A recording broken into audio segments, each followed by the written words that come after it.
I hope you all had a good Thanksgiving, and we're going to be quick today so you can go back to watching the World Cup. We had a great discussion in our caucus. We had a lot to discuss as we embark on the final stretch of the 117th Congress, and it was a very good discussion on the rules changes. Now, first on the docket is the passage for respect for marriage, giving millions of Americans equal justice under the law, peace of mind knowing their right to marry the person they love is protected. Passing the bill is our chance to send a message to Americans everywhere, no matter who you are, or who you love, you too deserve dignity and equal treatment under the law. As you know, this is personal to me. In 2020, right after the passing of Justice Ruth Bader Ginsburg, we were at a family dinner, and my daughter and her wife were distraught and asked me, could our marriage be undone? Today, a new day has come for them, and in the new year, they'll be welcoming their first child, my third grandchild, God willing, in a few months. With the passage of this bill, though, I think not just about them and the millions of Americans it'll impact, but about my future grandchild. That child will now grow up in a more accepting, inclusive, and loving world, a world that will honor their mother's marriage and give it the dignity it deserves. And I want to thank Senator Baldwin, who is here, as well as Senator Sinema and Senators Collins, Portman, and Tillis for helping us get this bill passed and doing such a great job in rounding up the votes and putting together a compromise that the Senate finds acceptable. And thank you above all to the American people, and I mean this. Thank you to the American people, the vast majority of whom have understood that the inexorable march to equality is what America is all about. There are some hateful voices out there, but in general, Americans understand this. God bless them. So, yes, it's a great day for Americans, but a great day for our future, as future generations of Americans as well. Now, on the Omni, we have to pass an omnibus, not just to fund the government and keep our country moving, but to keep us innovating, to keep our country safe, ensure we're providing for our troops and our veterans. At the White House this morning, the four leaders and the President, we had a very good discussion about the omnibus, and we all agreed that the best option is to avoid a pointless and painful shutdown and to work together. A continuing resolution doesn't cut that. It clearly hurts our military. It clearly hurts our national security. It clearly undercuts our great men and women in the armed forces, and Jack will talk about that in a minute. And so Leader McConnell and I think everyone wants an omnibus. We have different views of what should be in the omnibus. But we have agreed, the four leaders and the four heads of the appropriations committees, to sit down very shortly and begin thrashing out how we can come together and get an omnibus done. That doesn't mean we have agreement on where it should be. That doesn't mean it's a done deal at all. But it means the door is open now to discussing an omnibus, which it wasn't a few days ago, because no one knew where everybody was at. Okay? And one final thing I just have to mention, I did on the floor yesterday, the former president and his dinner companion. Now he says, well, he didn't know that Kanye West, bad enough he was meeting with Kanye West, but he didn't know that this virulent anti-Semite, this vicious man, Fuentes, was coming to dinner. But now he knows he was at dinner and he still hasn't denounced him. That is just an utter disgrace. That is un-American. That is not what any leader of any party, of any philosophy should do. I do praise many in the Republican Party and many in the Jewish community who supported the President Trump in the past, for condemning him, but we're still waiting. The silence is deafening and appalling. Senator Reid. Well, I certainly concur with Senator Schumer's in calling for our Republican colleagues to seriously negotiate an appropriations bill for 2023. As it stands, if we have a continuing resolution, it will be a disaster for our military personnel. First, defense spending will be about $62 billion lower than the level set out in our Senate bipartisan NDAA bill. And I'll emphasize bipartisan. In practice, this means the Defense Department will operate with at least $3 billion per month less than the level President Biden requested for fiscal year 2023. And the damage would be compounded significantly by inflation. We put forward in our legislation specific funding to cover the cost of inflation. That would not be at all included in a CR. Now, the people who will really bear the burden of this disastrous mistake of doing a CR are the men and women of the military forces. This CR would delay investment in barracks, infrastructure, child care centers. 97 new projects totaling $5.7 billion would not go forward. And further, the 4.6% pay raise that we've included in the National Defense Authorization Act on the Senate side, that would not be funded because the funds would not be available. Second major issue here is that this would cripple our ability to modernize the forces of our military. Under a CR, there can't be any new starts for acquisition programs or military construction projects. 192 new start efforts in procurement and R&D and 49 procurement rate increases would be prohibited. This was aptly described by General Berger, the Commandant of the Marine Corps. As he said, a CR is the last thing a force seeking to accelerate modernization needs. It represents a return to the budget uncertainty that has plagued the department for more than a decade. In effect, we'd be forcing our services to invest in legacy equipment, and this is simply congressionally mandated waste. Also, at this perilous moment in the world, a CR would cause a $5 billion shortfall in modernization efforts. And given these realities, we're in a situation that this would do significant harm to our national security. As General Brown, the Chief of Staff of the Air Force, said, all the money in the world cannot buy more time. Time is irrecoverable when you are working to keep pace against the well-resourced and focused competitors. Time matters, and we are wasting time at the expense of our soldiers, sailors, Marines, airmen, and guardians.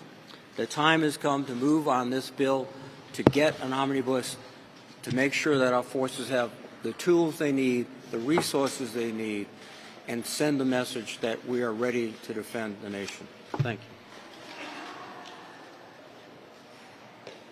you. We have an announcement from Oh, wait, I think we was offsides. Oh, he thought first said 2-0, but not yet. Kind of like Senator getting past Tester. closure. I want to follow up with what Jack Reed said as chairman of the Defense Subcommittee on Appropriations. I will tell you that this bill should have been done in September. We are where we are today, and we need to get it done now. The omnibus bill is critically important for everything in the government. From a defense standpoint, here's what it will do. It will add uncertainty and unpredictability. Anytime you have that, that is a recipe for failure. It's why Secretary Austin said we can't compete with China with a CR. And he's 100% correct. From hypersonic weapons to the ships in the sea, it all gets put on hold. If we want to keep this country safe, if we want to maintain our military advantage, this bill has to pass, and it has to pass now.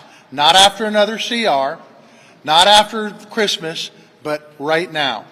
Sides need to come together. They need to get a top-line number, and if we do, it will be one of the most important things we have done this Congress. And we've done a lot of important things, but this is critically important for the safety of our nation. Thank you. And Senator Tester mentioned, I hear a lot of people, very conservative, saying, how are we letting Russia or China get ahead of us on hypersonic weapons? Right. And then they want to cut the funding so we can never get ahead of them. Senator Baldwin. So later today, we are poised to pass the Respect for Marriage Act out of the Senate and take the next step to make marriage equality the law of the land. And right now, millions of loving couples are worried that someday their marriages may be on the SCOTUS chopping block through no fault of their own. I'm glad that our leader talked about this in very personal terms. I want, if any of you saw my floor speech 2 weeks ago, I talked about my dear friends Margaret and Denise and their daughter Maria. And I talked about what their lives were like prior to marriage equality being the law of the land. They were worried about the idea that one of them could be injured or become ill, and the other would not have access to their partner in the hospital because they would have been considered legal strangers prior to marriage equality. They struggled with health insurance because they could not cover one another through their employer-offered insurance because, again, they had no legal relationship that was recognized. And when Maria was adopted, they were so overjoyed, but only one parent was viewed legally as the parent before marriage equality. These are the concerns and anxieties and fears that the Respect for Marriage Act responds to, because we know after the Supreme Court threw out nearly 50 years of precedent in the Dobbs decision that there were other cases that were decided on similar legal and constitutional grounds as was Roe versus Wade. And that is why the Senate has stepped up and focused in on passing the Respect for Marriage Act. We have the opportunity to ease these anxieties and fears and give millions of same-sex and interracial couples the confidence and certainty that they need, that their marriages are and will in the future continue to be valid. And with the backing of the American people, we're going to provide that certainty and guarantee those rights and freedoms with the Respect for Marriage Act. Now, this afternoon, we will have several votes that we will take up. And we're going to hear from some colleagues who are supporting, I would call, fairly partisan amendments. These amendments would upend the months of good faith negotiations, and they would disrupt our carefully crafted bipartisan compromise and change the mission of our very straightforward bill. Now, I'm not going to get into the particulars and the details of the 3 amendment votes that we have, but what I would say is that our clarifying language in the substitute leaves intact religious liberties afforded under our Constitution and federal law. And we have, you don't have to take my word for it, we have the support of conservative legal scholars and a broad coalition of religious organizations. You know, a lot of people have asked me in recent days what the passage of this historic bill would mean to me as a member of the LGBTQ+ community.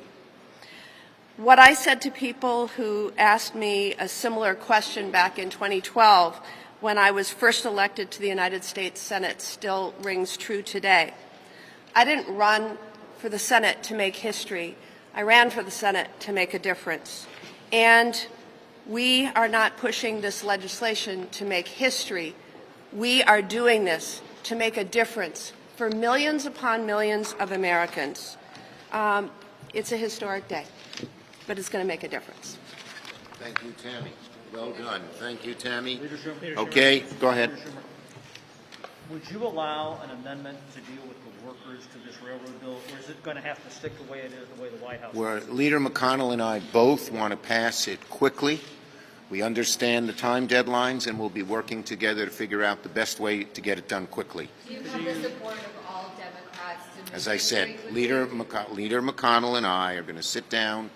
We agreed to at the meeting today and figure out the best way to get it done quickly. Yes. I know that you talked about the importance of getting an omnibus done, but Speaker Pelosi also said a year-long CR might be possible if you can. Is that a viable we're focusing on the omnibus, and I think she would certainly make that a much higher priority than any CR, based on our discussions. Okay? Yes? Hi. If Republicans won't help Democrats deal with the debt limit in the lame duck, are you willing to use reconciliation? What I've said is that, and I'll say it again, the way we've done debt ceiling in the past is bipartisan. We've done it in a variety of different ways. I'd like to see it done in a bipartisan way and get it done before the end of the year. Leader Schumer. Yes. Leader Schumer.